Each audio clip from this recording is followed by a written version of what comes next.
پاکستان تحریک انصاف کا سیاسی شو ڈاؤن جاری ہے اور آج انہوں نے اپنے یوم تاسیس پہ مظفر آباد میں جلسہ کیا.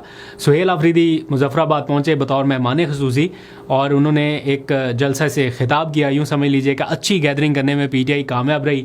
عموماً اگر خیبر پختونخوا سے باہر کہیں پہ یہ کوئی ایکٹیویٹی پلان کرتے ہیں تو تھوڑی مشکلات کا انہیں سامنا کرنا پڑتا ہے, کہیں پہ بھی کریں, چونکہ وہاں پر انتظامیہ اپنی نہیں ہے, حکومت اپنی نہیں ہے, تو کچھ نہ کچھ رکاوٹیں رہتی ہیں.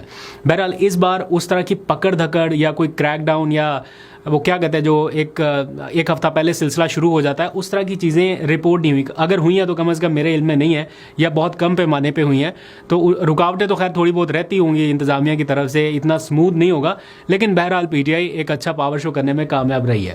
اور میں نے یہ آبزرو کیا, شاید آپ میں سے بھی کچھ لوگوں نے کیا ہو, کہ پی ٹی آئی پنجاب اور خیبر پختونخوا کے ساتھ ساتھ گلگت بلتستان اور آزاد کشمیر میں وہاں پر جتنی میسو تعداد میں ان کے کارکنان موجود ہیں اس کو چینلائز اگر کیا جائے تو بہت بڑی فورس ہے پی ٹی آئی کے پاس. اور خاص طور پہ اگر گلگت بلتستان کو آپ دیکھیں, کبھی وہاں کی گیدرنگز کو آپ دیکھیں تو آپ کو آئیڈیا ہو کہ بغیر کسی بڑے بڑے انتظامات کے بس خالی ایک گراؤنڈ ہو اور لوگوں کا وہاں پہ آپ آنا دیکھیے تو بڑی پیمانے پر وہاں پہ رش دیکھنے میں آتا ہے. تو ایسا لگتا ہے کہ پی ٹی آئی کا بڑا اسٹرانگ ہولڈ ہے ان جگہوں کے اوپر. بس یہ الگ بات ہے کہ انتخابی عمل میں شاید اس طرح کے نتائج وہ حاصل نہ کر پائیں ان حالات کی وجہ سے, زمینی گراؤنڈ ریالٹیز کی وجہ سے. ادروائز اچھا خاصا انٹرنچ ہے ان کا ان جگہوں کے اوپر.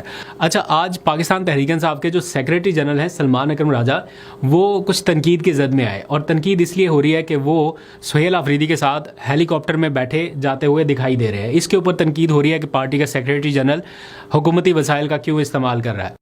تو جہاں تک میری اطلاع ہے, یہ میں 100% آپ کو کنفرم نہیں بتا سکتا, لیکن میں نے کہیں پہ یہ دیکھا کہ شاید اس دورے کے لیے جو اخراجات تھے وہ پارٹی کے ذاتی فنڈ سے جمع کرائے گئے, پہلے سے دیے گئے, کوئی ہیلی کاپٹر کا خرچہ یا جو کچھ بھی ہے. میں اس کو خیر ویریفائی کروں گا, لیکن یہ اطلاعات ہیں کہ پارٹی نے اس میں کنٹریبیوٹ کیا. اگر تو کنٹریبیوٹ کیا پھر تو ٹھیک ہے, یہ ہو سکتا ہے.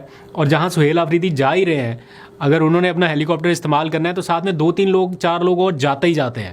تو اس میں کوئی اتنا وہ نہیں ہے کہ اگر تو ہوتا نا کہ سلمان اکرم راجہ اکیلے ہیلی کاپٹر پہ بیٹھ کے چلے گئے, انہوں نے اکیلے استعمال کر لیا, پھر تو ڈیفینیٹلی یہ خبر تھی اور اس کے اوپر اچھی خاصی تنقید بنتی تھی اور ہمیں بھی کرنی چاہیے تھی.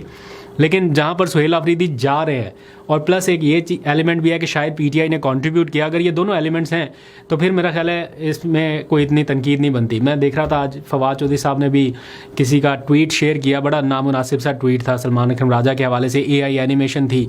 آپ خود لوگوں کے اوپر تنقید کرتے ہیں کہ اے آئی والے کانٹینٹ میں بہت ایکسٹریم چیزیں دکھا دی جاتی ہیں, سم ٹائمز لوگوں کی تضحیق اس لیول کی کر دی جاتی ہے کہ وہ نامناسب ہے, اس کو پروموٹ کرنا ہی نہیں چاہیے. ایسے اکاؤنٹس کو پروموٹ نہیں کرنا چاہیے چاہے کچھ بھی ہو.